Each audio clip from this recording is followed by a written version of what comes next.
étrangères de la Russie, du ministre des Affaires étrangères du Mali, le président de la Confédération des États du Sahel, vous aurez la possibilité de poser vos questions.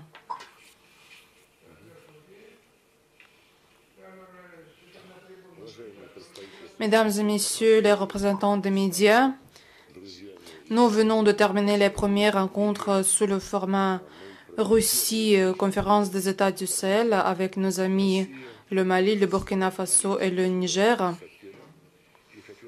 Je voudrais saluer encore une fois cordialement à Moscou mes collègues qui représentent cette association jeune, mais qui développe d'une manière dynamique. Cette association a été créée il y a un an.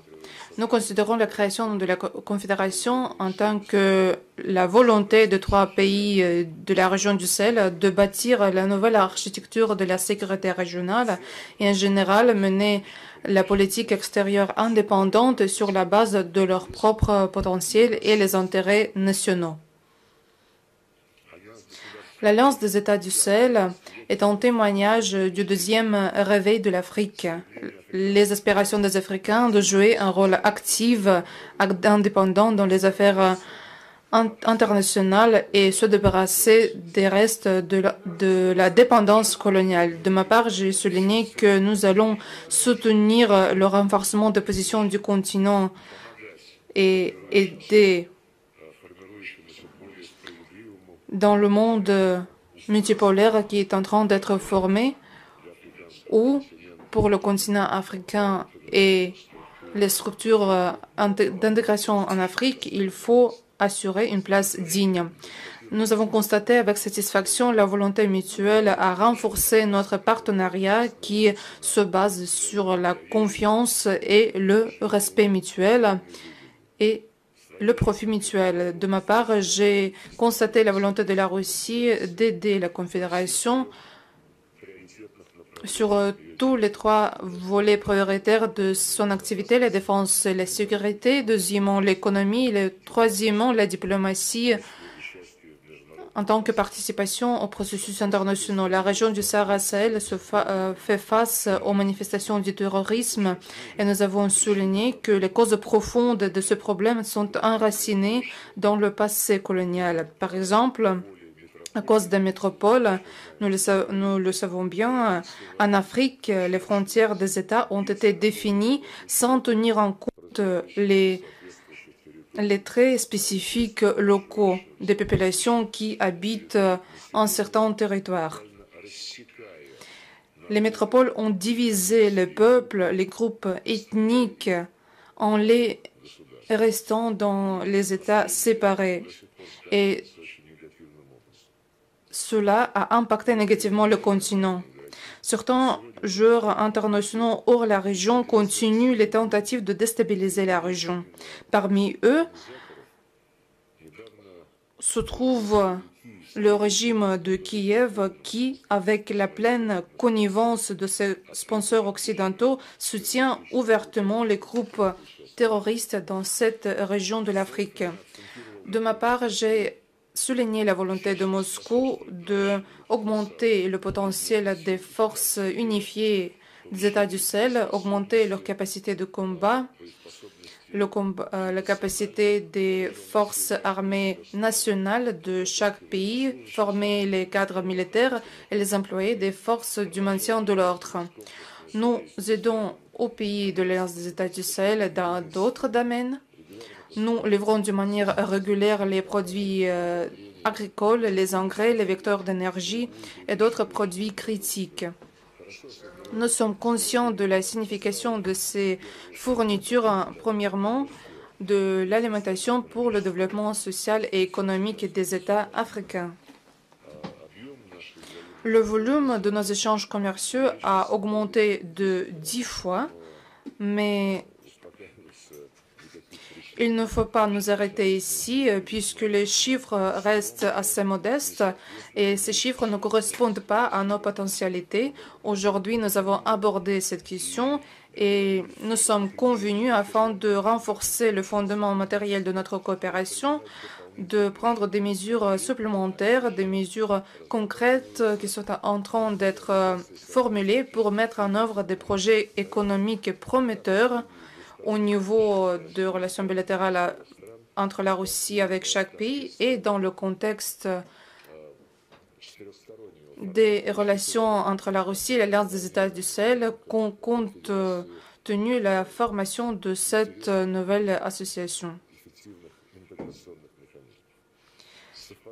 Nous avons abordé les questions pertinentes de l'agenda global et régional. Nous sommes unis par l'attachement aux principes de base du droit international, comme la légalité souveraine des États, la non-ingérence dans les affaires intérieures, le respect du droit des peuples à définir indépendamment leur sort, les modèles du développement politique, social et économique, et bien sûr, nous sommes unis par le respect d'un autre principe des Nations Unies qui est lié au respect des droits de l'homme, indépendamment de la race, du sexe, de la langue et de la religion. Nous nous sommes prononcés contre la politisation de ce sujet, ce qui est aimé par nos collègues occidentaux au sein des Nations Unies en tâchant de politiser le travail de cette structure dans les cas où on doit assurer le respect des droits des peuples qui sont violés partout et récemment en Europe.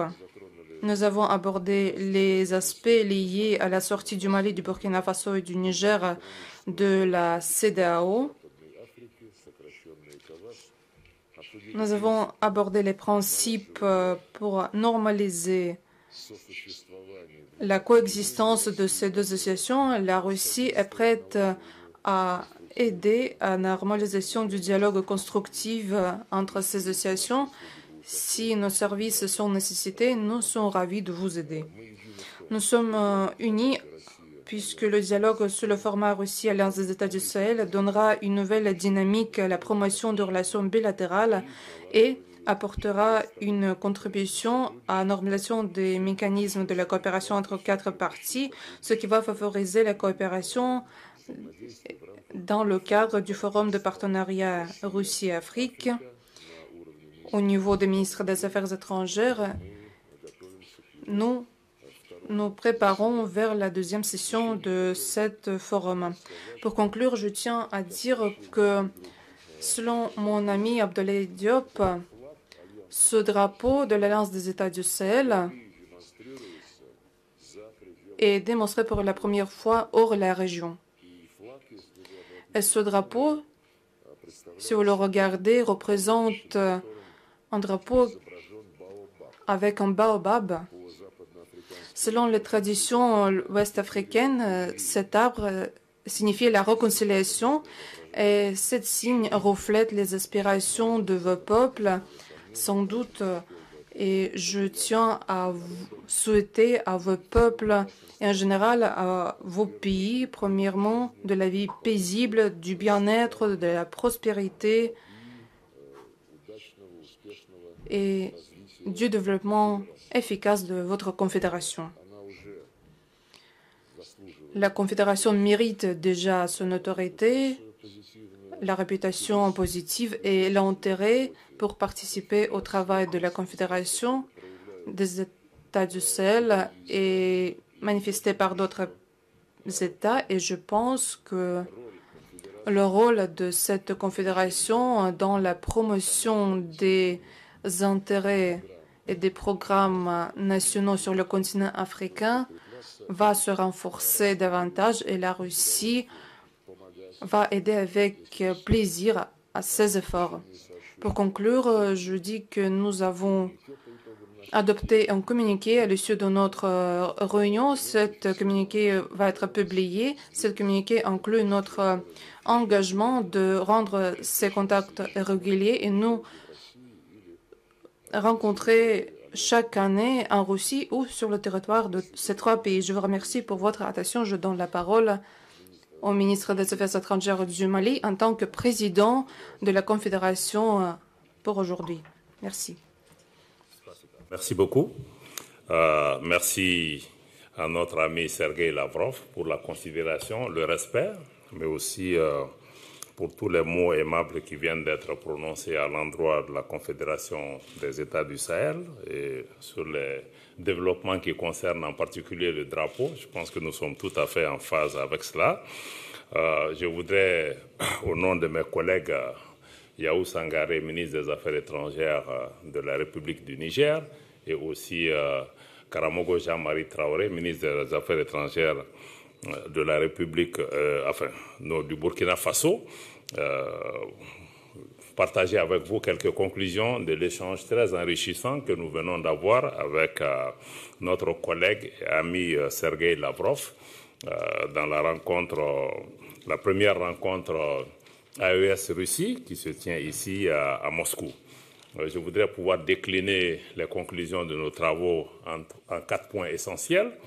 Le premier point qu'il faut retenir, c'est que la Russie est un allié de la Confédération des États du Sahel, avec laquelle elle partage une vision commune dans un certain nombre de domaines. Donc, il s'agit pour nous d'une première consultation politique avec un partenaire à l'extérieur de la Confédération des États du Sahel, ce qui signifie que nous partageons beaucoup de valeurs communes que vous avez déjà déclinées, et aussi que plus qu'un partenaire, la Russie est aujourd'hui un allié sincère, mais un allié constant qui a toujours été aux côtés de nos pays depuis leurs indépendances respectives. Mais aussi, notre présence aujourd'hui aussi à Moscou, c'est le témoignage du fait que la Russie a été le premier pays à reconnaître la Confédération des États du Sahel presque une semaine après sa création. Nous avons été aussi heureux d'accueillir dans notre région une visite de 3 pays par le vice-ministre russe des Affaires étrangères, qui a été aussi un moment extrêmement important d'engager un dialogue politique sur des questions de sécurité comme sur les questions de développement.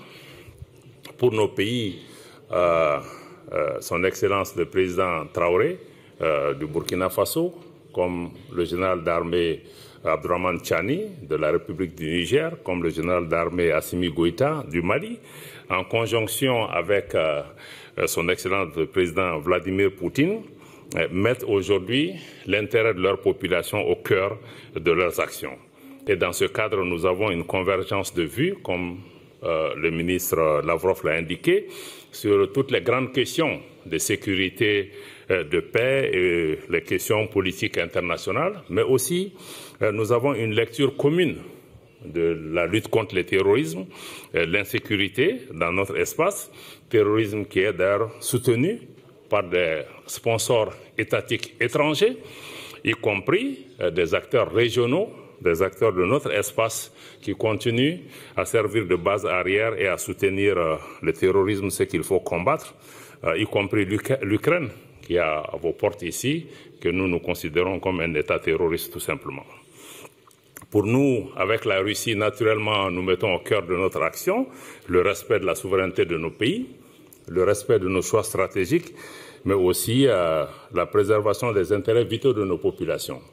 Nous travaillons avec la Russie dans le cadre du groupe des Amis de la Charte, parce que pour nous, c'est important que l'action internationale, que les relations internationales ne soient pas bâties sur la force, mais sur le respect de la Charte des Nations Unies, mais pas dans le cadre d'une lecture étriquée que certains font de la Charte. L'AES et la Russie aussi s'opposent aux mesures de sanctions, à la politique des sanctions, en particulier les mesures unilatérales coercitives qui sont prises par certains États pour nous obliger à changer nos orientations et nos choix politiques. Nous nous y opposons. Nous nous opposons également avec la Russie à l'ingérence dans les affaires intérieures des pays.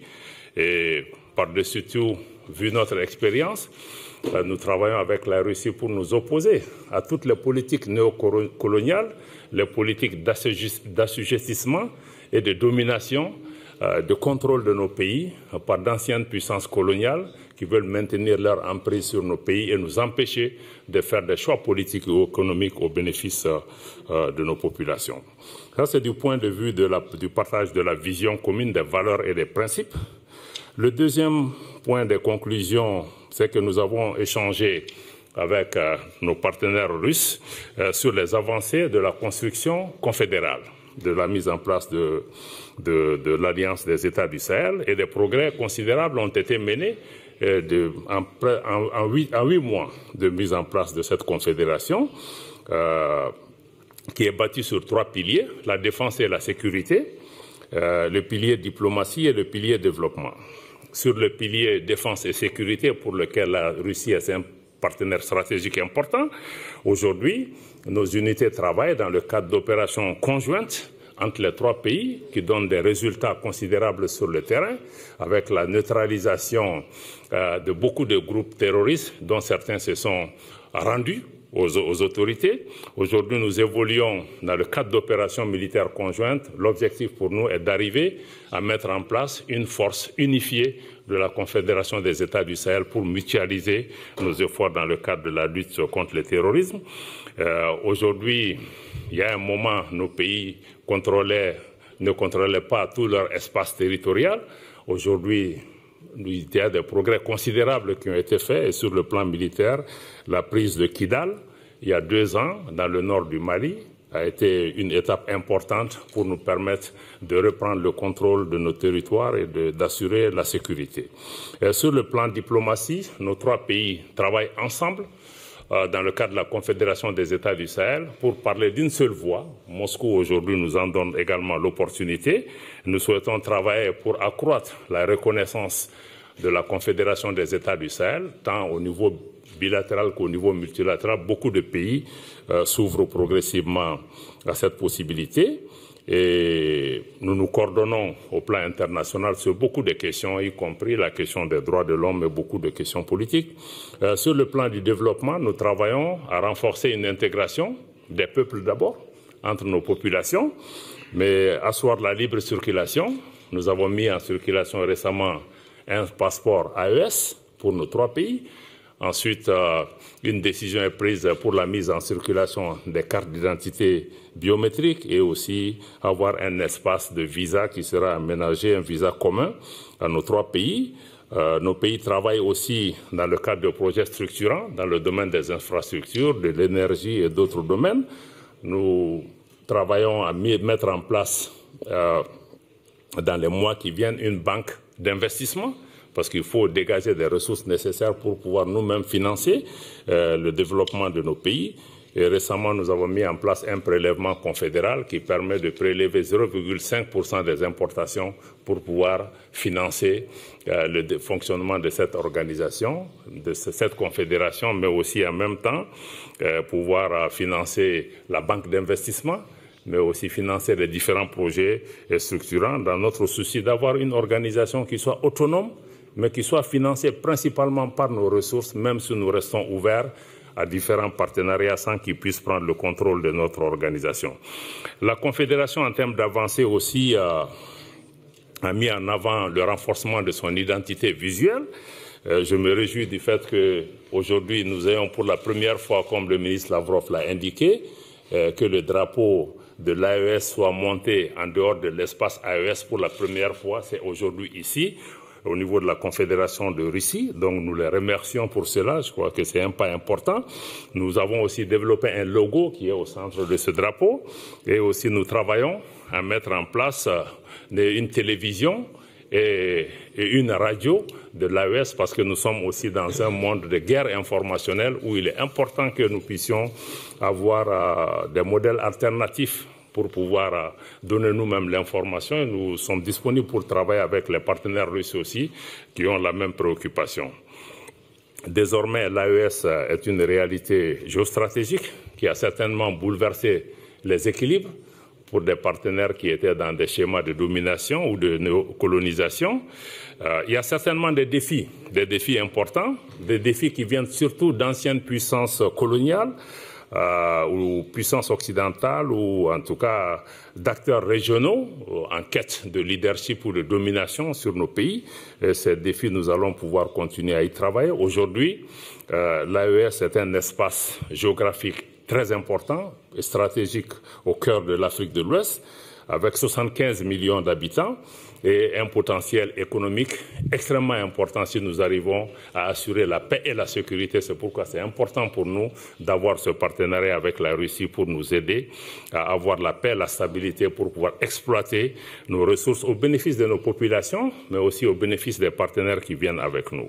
Le troisième point de conclusion majeur de nos échanges, c'est comme je l'ai dit, la Russie nous a réitéré sa volonté de rester à nos côtés en tant que partenaire sincère, constant, et de maintenir une lecture objective de la situation de nos pays, et aussi de continuer à soutenir nos pays sur la scène internationale, comme nous nous sommes engagés aussi à travailler pour apporter notre appui à la Russie chaque fois que cela est demandé. Nous saluons la résilience du peuple russe et aussi, je voudrais rappeler notre engagement commun à redoubler nos efforts dans le cadre de la lutte contre le terrorisme, contre les terroristes et contre les sponsors étatiques des groupes terroristes, comme l'Ukraine, comme je l'ai indiqué, qui est aussi un des sponsors du terrorisme et qui doit être traité comme tel. La Confédération AES œuvre à défendre en particulier notre sécurité. Nous avons été bâtis pour ça en particulier, mais aussi défendre les intérêts de nos populations. Nous ne cherchons à menacer aucun pays, aucun peuple. Nous voulons juste défendre nos intérêts. Comme je l'ai dit, il y a des opportunités économiques qui existent. Nous voulons travailler à des mesures de facilitation des investissements pour les partenaires extérieurs pour pouvoir nous aider à exploiter, à transformer nos productions, nos produits au bénéfice de nos populations et à développer des différentes infrastructures dans le domaine de la télécommunication, des mines, de l'énergie et de l'énergie renouvelable. Enfin, en termes de perspective, comme quatrième point, nous sommes convenus, la partie russe avec le ministre Lavrov et nous-mêmes, d'institutionnaliser ce mécanisme de consultation AES-Russie et que la prochaine session de ces consultations se tienne dans l'espace AES et que ces rencontres se tiennent alternativement en Russie et dans l'espace AES. Nous sommes aussi convenus, nous nous en réjouissons de l'établissement d'un partenariat stratégique entre l'AES et la Russie sur les questions de sécurité, mais comme sur les questions de développement et de coordination diplomatique. Nos pays expriment leur intérêt de voir la Confédération des États du Sahel avoir des ponts avec les BRICS pour deux raisons essentielles. La Russie étant un membre des BRICS, les BRICS aident à évoluer aujourd'hui vers un monde multipolaire qui respecte la souveraineté des États. Nous pensons que c'est quelque chose qui est important. Et nous comptons aussi sur nos amis russes et d'autres amis qui font partie des BRICS pour pouvoir nous accompagner dans ce domaine. Le deuxième aussi intérêt pour les BRICS, c'est qu'ils offrent aussi un modèle de financement alternatif, comme la Banque des BRICS qui peut aussi aider dans l'évolution économique et le modèle économique que nous avons mis en place. Et enfin, je me réjouis du fait que nous avons un communiqué qui sanctionne nos travaux et je suis certain que vous allez pouvoir parcourir cela. En tout cas, en résumé, je pense que c'est un dialogue qui est continu, c'est un engagement fort des deux parties de travailler ensemble, d'avoir un partenariat stratégique ouvert, voilà, qui nous permettent aussi de travailler avec d'autres partenaires et d'autres alliés pour l'intérêt de nos populations, pour la sécurité de notre espace, pour notre autonomie en tant qu'acteur international qui puisse agir sans être sujet à des injonctions ici et là. Voilà ce que je voulais dire, qui puisse contenir un peu les conclusions de nos travaux. Je ne sais pas c'est quoi là. Next step. Пожалуйста, офис радио и телевещания Мали. Et de télévision du Mali. Les ministres, moi c'est Brahma Traoré, journaliste de la télévision nationale du Mali. La question s'adresse au ministre Sergueï Lavrov. Vous venez de rencontrer vos homologues de la Confédération des États du Sahel. Une première rencontre. Est-ce qu'on peut savoir les principaux engagements pris à l'issue de cette première rencontre pour renforcer ces partenariats, ces nouveaux partenariats entre AES et la Fédération de Russie, notamment dans les domaines de la diplomatie, de la défense et du développement? Comme j'ai déjà dit, nous avons approuvé le communiqué et très prochainement, il sera diffusé. L'attention est portée aux questions de la défense et de la sécurité pour assurer l'indépendance, la souveraineté et l'intégrité territoriale de 3 pays qui ont formé la Confédération AES. Comme vous avez déjà entendu parler aujourd'hui, il crée des forces unifiées de la Confédération AES et la Fédération de Russie a approuvé, confirmé aujourd'hui qu'à part le renforcement de la capacité de ces 3 pays dans le cadre bilatéral, la Russie apporterait son soutien pour la formation de ces forces armées unifiées de l'Alliance des États du Sahel. Nous allons fournir des consultations parce que nous avons une expérience de travail avec notre voisin, les républiques de Biélorusse. Nous avons également l'expérience de travail avec les membres de l'ETCS et je pense que cette expérience pourra être bénéfique pour la formation des forces unifiées de l'Alliance des États du Sahel.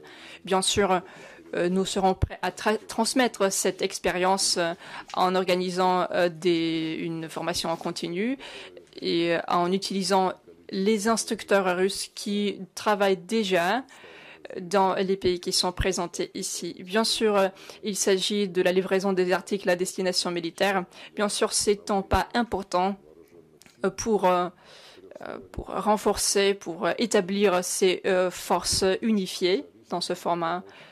Et nos spécialistes peuvent leur aider à développer un schéma d'approvisionnement de ces forces pour fournir des armes concrètes, le matériel militaire concret. Là-dessus, nous avons des accords tout à fait concrets. Suite à nos actions bilatérales, il y a maintenant ce format quadripartite et qui va enrichir nos liens en matière militaire et technique. Quant à la diplomatie, nous avons confirmé l'affinité de nos positions sur les questions de la vie internationale. Nous coordonnons nos efforts, nos actions au sein de l'ONU. Les pays amis qui sont présentés ici soutiennent toutes nos initiatives et sont co-auteurs de nombreuses de ces initiatives dans le cadre du travail de l'Assemblée générale de l'ONU. Nous répondons de manière adéquate et nous soutenons leurs aspirations tout à fait justes, l'aspiration du Mali, du Burkina Faso et du Niger, qui veulent défendre les intérêts nationaux et qui aspirent à avoir le respect de leur indépendance, de leur autonomie. Nous les appuyons non seulement sur le plan politique et moral, mais par exemple quand au Conseil de sécurité de l'ONU on tente de faire passer les décisions qui ne sont pas acceptables pour les pays membres de l'AES, la Fédération de Russie ne fait tout en sorte que ces décisions ne soient pas passées. On peut parler beaucoup de notre coopération au sein de l'ONU, mais alors je vous assure et je tiens à dire que nous avons une solidarité lors des élections de différentes strictions des différents organes de l'ONU et nous soutenons des candidatures que sont proposées par nos États respectifs. Plus en détail, pour vous en informer plus, vous pouvez lire le communiqué de presse. Je pense que c'est un communiqué très important, très utile, et il reflète notre volonté de travailler étroitement dans ce format. Merci. L'agence Sputnik, s'il vous plaît. Bonjour, monsieur le ministre. J'ai une question pour le ministre malien des Affaires étrangères. Monsieur Abdoulaye Diop, Votre Excellence, récemment, les pays de l'AES ont l'un après l'autre tourné le dos à l'Organisation internationale de la francophonie. Pourriez-vous dire quelles en sont les raisons principales et comment voyez-vous désormais le futur linguistique pour l'Alliance? Merci. Le futur linguistique de l'Alliance n'a aucun problème. parce que nos pays, nous parlions déjà nos langues nationales et nous allons continuer à travailler pour promouvoir nos langues nationales. Pour revenir à votre question en ce qui concerne l'Organisation internationale de la francophonie, je dois rappeler que nos pays parlaient le français avant de joindre l'OIF, qui n'a été créé que dans les années 70. Mais nos pays, de façon sur le plan du principe, nous adhérons ou nous nous retirons de nos organisations en pleine souveraineté. Et quand nous adhérons aux organisations, ces organisations sont bâties sur des règles et des principes. On ne peut pas être dans des organisations, d'abord, où ces organisations de plusieurs dizaines de membres, que ce soit un pays dominant qui contrôle cette organisation. Ce n'est pas acceptable. Et qu'ensuite, nous soyons dans des organisations où il y a des règles, parce que pour ce qui concerne le cas de nos pays, qui ont été suspendus de l'OIF, sur la base des textes de l'OIF, à cause des changements politiques et institutionnels qui sont intervenus dans nos pays, mais il y a d'autres pays qui ont connu les mêmes développements, mais il n'y a eu aucun problème. Donc pourquoi nos trois pays sont ciblés? Parce que nous avons fait des choix qui vont à l'encontre de ces pays dominants de l'OIF. Et ceci n'est pas acceptable parce que nous sommes membres, nous payons nos contributions et nous ne pouvons pas être membres d'une organisation qui fonctionne avec à géométrie variable. Et ça ne peut pas être un cas et nous avons décidé de nous... Et puis nous ne sommes pas là pour promouvoir un pays en particulier. Donc c'est pour ces raisons que nous avons estimé que notre qualité de membre, parce que l'OIF a été créé au Niger, l'ancien président du Niger a joué un rôle fondamental pour sa création. Mais nous sommes arrivés à un moment où beaucoup d'organisations sont aujourd'hui instrumentalisées, contrôlées pour des agendas politiques de certains pays en particulier, pour essayer de sanctionner d'autres pays sur la base de considérations particulières à certains pays et non sur la base des textes. Donc, en toute souveraineté, nous nous retirons de ces organisations parce qu'elles ne travaillent plus dans le sens de l'intérêt que nous voulons. Maintenant, comme je l'ai dit, nous parlions le français avant d'intégrer l'OIF. Nous allons certainement continuer à parler le français. Mais ce que nous souhaitons par-dessus tout, c'est de pouvoir valoriser aussi nos langues nationales. Il y a des langues dans l'espace AES, comme le Djerma, le Hausa, qui est parlé entre le Mali, le Burkina et le Niger. Il y a le Bambara ou même le Moré, qui sont parlés par des populations à la fois au Burkina et chez nous. Donc c'est une opportunité aussi de pouvoir renforcer nos langues nationales et pouvoir renforcer notre autonomie. Voilà, ce sont ces raisons qui nous ont conduits à nous retirer de cette organisation. Et nous le ferons pour toute organisation qui sort de son mandat et qui se met à jouer la politique pour un ou deux pays.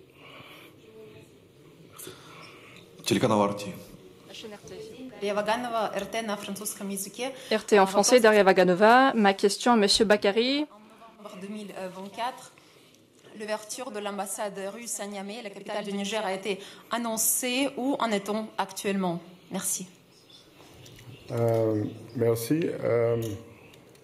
Effectivement, dans les années 70, nous avons été amenés à fermer notre ambassade à Moscou. À la fin, on s'est rendu compte que c'était une erreur. Qu'on ne peut pas ignorer un pays, ne pas être présent dans un pays comme la Russie. Notre carte diplomatique, elle est essentiellement fondée sur des principes. Celui du bon voisinage, c'est ce qui explique que la plupart de nos ambassades se trouvent... L'intégration africaine, la plupart de nos ambassades se trouvent en Afrique. Le bon voisinage, nous avons des ambassades dans tous les pays voisins. Et nous sommes le développement. Nous sommes présents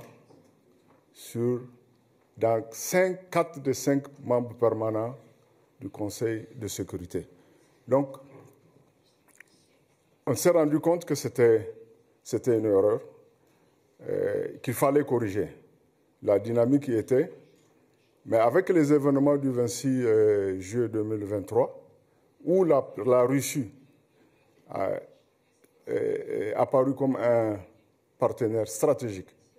Elle était partenaire déjà du Niger. On avait déjà de la coopération avec la Russie, mais qui était une coopération très nuancée du fait que de certains dictats, les dictats de certains pays, avec l'avènement du CNSP au pouvoir, la Russie était le premier pays à répondre présent à nos côtés.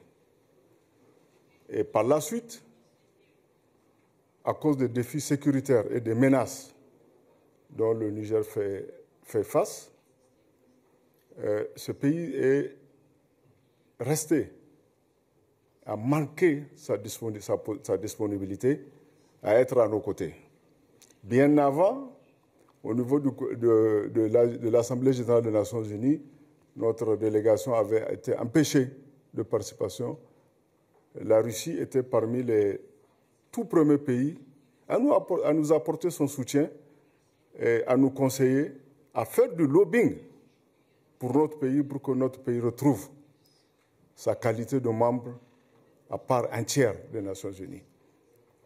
Il est donc tout à fait évident qu'avec la configuration actuelle de nos relations, parce qu'il fallait repositionner, il fallait redimensionner notre politique étrangère pour la mettre plus en cohérence avec des pays qui d'abord reconnaissent la justesse de ce que nous faisons, de ce que nous menons comme lutte, des pays qui sont prêts à traiter avec nous d'égal à égal, et des pays qui nous reconnaissent le droit de nous retrouver dans une confédération et de nous aider dans cette logique. Nous avons jugé nécessaire, plus que nécessaire d'ailleurs, d'ouvrir une ambassade ici. Et sur la base de la réciprocité, la Russie est en train de faire autant. Pour le Niger, c'est déjà effectif. Nous avons notre ambassadeur qui est déjà sur place. Nous avons le personnel diplomatique qui est sur place. Nous sommes dans la logique de l'accréditation d'un attaché de défense. Maintenant, au niveau de la Russie, c'est suffisamment avancé. L'autorisation y est. Dernièrement, l'ambassadeur de Russie au Mali, qui a pour juridiction le Niger, a effectué une mission au Niger. Il a visité des bâtiments. Il est dans la perspective de trouver des bâtiments qui vont abriter la chancellerie, la résidence et l'ensemble du régiment des personnels diplomatiques. Et nous attendons d'un moment à un autre pour que la Russie nous propose un nouvel ambassadeur. Et je vous assure, nous l'attendons avec beaucoup d'impatience et ça sera fait dans les plus brefs délais. Merci. Radio Télévision Burkina Faso. Radio Burkina Faso, s'il vous plaît. Bonjour, je suis Mariama Tamboura, journaliste à la télévision nationale du Burkina Faso. Ma question s'adresse à mon ministre en charge des Affaires étrangères. Monsieur le ministre, après cette rencontre d'aujourd'hui, quelles seront les prochaines étapes au niveau de l'AES pour consolider ce qui a été dit aujourd'hui? Bien, merci. Je pense que les prochaines étapes transparaissent déjà à travers les différentes réponses pertinentes qui ont été données par leurs excellences les ministres des Affaires étrangères. Au niveau de l'AES, il s'agira de poursuivre la structuration à travers la consolidation des institutions nouvelles qui vont naître. Et ces institutions, c'est quoi? C'est la force unifiée. Ces institutions, c'est quoi? C'est la banque d'investissement. Ces institutions, c'est probablement les centrales d'achat. Donc, il s'agira pour nous de travailler à consolider la structuration de ces institutions. Et naturellement, dans le cadre des rapports entre la Confédération et la Fédération, on va dire, il s'agira de poursuivre. Aujourd'hui, nous avons validé l'institutionnalisation des consultations au niveau ministre des Affaires étrangères. Et je crois qu'avec les résultats probants que nous avons obtenus déjà, quand vous regardez les chiffres en matière de commerce, il s'agira de poursuivre et je crois que ça se consolide au fil des forats. La Russie est de plus en plus une destination privilégiée pour le secteur privé de la Confédération et vice-versa.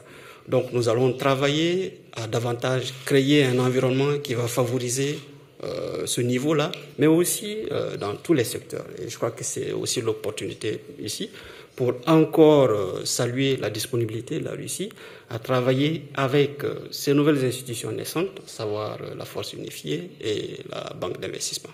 Merci. Спасибо.